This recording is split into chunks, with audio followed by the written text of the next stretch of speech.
Now, this particular initiative is going to help the women entrepreneurs in terms of how we can support them in their business, particularly on the technology front. You will hear details about the program. It's going to be a very competitive selection process, but at the end of the day, those women who get selected will be a part of this very successful incubation program that Dr. Sevilla has ably presented to us. And this will then help them in terms of growing their business and contributing to the socio-economic development of Kenya.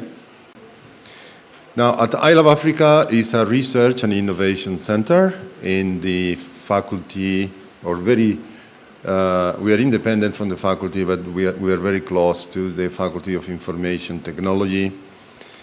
It began 7 years ago with 2 people, and nowadays we have over 80 persons, most of them with master's degree or doing a master's degree, a few of them already moving into PhDs. And our dream would be that in a few years we'll have very many PhDs doing proper research and innovation in IT in development, the type of IT that is relevant in this country.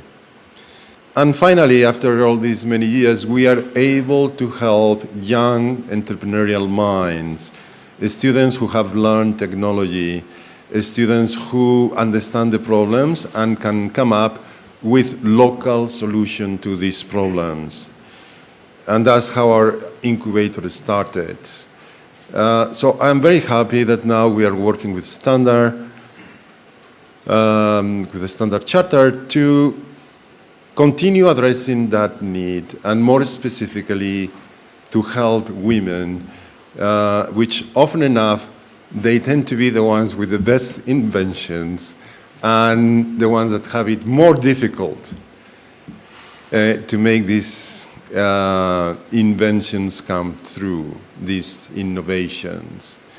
I must say that we do have a number of companies that are led by women already in the incubator, and they are doing an incredible job, okay? They have won international awards. They have got funding from a variety of sources. And thank you for inviting me to officiate the launch of the Women in Technology Incubator Program. As you all know, the Women in Technology Incubator Program provides the best platform in Africa for women-led technology to grow and scale up women-led business, and in turn help solve some of Kenya's economic challenges. The program is a welcome addition to government's efforts to provide practical and sustainable solutions to perennial challenges such as poverty, youth unemployment, and women marginalization. I therefore congratulate Standard Chartered Bank and Strathmore University for pooling their resources to advance a greater goal and thereby demonstrating the power of synergy. The need to focus on women cannot be gainsaid, considering that they account for a huge percentage of our country's population. Women are the backbone of our productive economy and the bedrock of the family. Investing in programs such as this that empower women is insurance for our country and its future. Women-led startups are a very critical level in the small and medium enterprises segment. I am aware that many women have very viable business concepts, but these have not seen the light of the day due to various obstacles.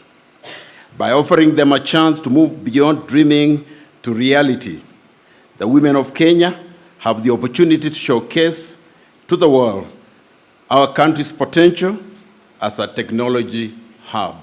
Despite the continued growth of ICT, challenges abound. many enterprises still lack capacity to effectively exploit the full potential of ICT. This is largely driven by lack of funds and the dynamic nature of ICT. It is worth noting that the most hard-hit businesses are the women-led enterprises. As a result of this, the role of women in technology is significantly declining. This has been blamed on discrimination, lack of mentorship, limited access to finance, and cultural biases. Though Kenya recorded a relative growth in 2016, we can still achieve much more in ICT sector, especially if we enhance public-private sector partnerships and also bridge the gender gap. At the ICT Ministry, we have a clear mandate to formulate policies that encourage creation of a more gender-inclusive environment. Our Constitution provides a powerful framework for addressing gender equality by promoting their full involvement in every aspect of growth and development. My ministry will continue to address how to increase uptake of technology at all levels by reviewing issues pertaining to availability and affordability.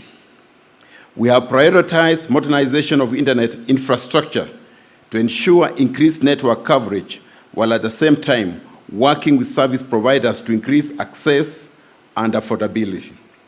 We have also prioritized digital education at the elementary school level to ensure that our children get equipped with the requisite skills at an early age. As some of the entrepreneurs mentioned here, it is so important that you create a platform for the entrepreneurs as they set out trying to convert their dreams into reality. And we found it, and this is feedback received from the participants, that it was of huge help to them to just provide a platform, a workplace, mentorship, and training in the US. Our own staff is involved in actually training them, vetting their business plans, and preparing them for the real life out there, which is hugely important. I was actually quite astonished and taken aback, and Doctor perhaps has more accurate data, that in terms of participating in the ICT sector and taking computer science as a major in their college education, women's participation actually peaked in 1984. I was quite taken aback at around 34%, and it's down now to 22%. So that's an area which will have to be addressed, and clearly you're in a much better spot with nearly 50% participation which is there. But I genuinely believe that we are unleashing two major forces which will change the world, already changing the world, but in the next generation to come, and many generations to come, it will change the world, which is a combination of women and along with technology. Do remember that till very recently, women didn't have equal opportunity when it came to education, when it came to the workplace, and clearly they did not have the advantage of technology to back them up.